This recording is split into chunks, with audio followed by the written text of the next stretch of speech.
আর্থিকভাবে আমি এখানে শরিক, আমার ট্যাক্স আর বিদেশ থেকে আনা ঋণের আমার ভাগ, এই দুইটা মিলে উন্নয়ন হচ্ছে, এই দেশ চলছে, এই সমাজ চলছে, স্যালারি যাচ্ছে, রিমুনারেশন যাচ্ছে, তাহলে সেও তার অধিকারের জন্য আরও সচেতন হবে।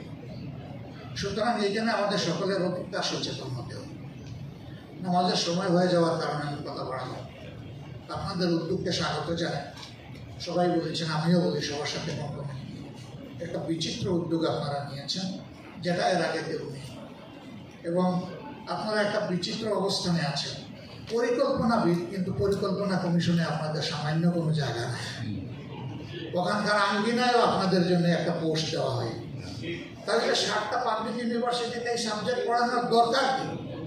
যদি তাদের সার্ভিসের কোনো স্পেস না থাকে, তাহলে এই ডিপার্টমেন্টগুলোর দরকার পড়ে না। নিশ্চয়ই প্রয়োজন আছে বলেই তো সেখানে পড়ানো হচ্ছে।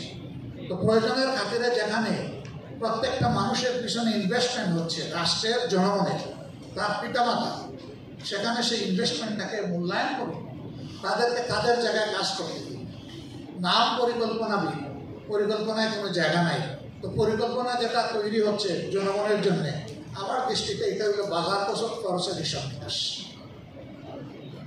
আগামীকালকে কী খরচ আমার লাগবে, এই সপ্তাহ কীভাবে চলবো, তারপরেরটা পরে দেখা যাবে। পরিকল্পনা হবে সাস্টেইনেবল, ভিশনারি, দূরে দেখবে, সমন্বিত হবে, টেকসই হবে, তার নামে না পরিকল্পনা। এখন যারা এটা বুঝে তাদেরকে বাদ দিয়ে সর্বরোগের বিশেষজ্ঞ হয় অথবা সর্বজ্ঞানের বিশেষজ্ঞ হয় যারা রোল প্লে করেন বা আমিই করি, এটা অনুচিত। তাদের অধিকারের উপর হস্তক্ষেপ করা হচ্ছে এবং তাদেরকে রাষ্ট্রীয় সেবা থেকে পরিকল্পিতভাবে পরিকল্পনার জায়গায় দূরে রাখা হচ্ছে। এই জায়গা নিশ্চিত করতে হবে। আমি কথা দিচ্ছি, রাষ্ট্রের সেবার জায়গায় আল্লাহ যদি আমাদেরকে যাওয়ার সুযোগ দেন, আমরা ইনশাআল্লাহ আপনাদেরকে সম্মান দিয়ে শুধু অ্যাকোমোডেশন আপনাদেরকে ফেসিলিটেট করবো।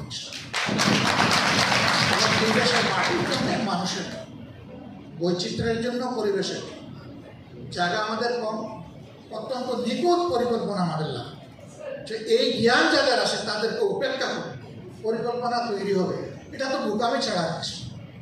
আমরা এটা ইনশাল্লাহ অবসান করলাম।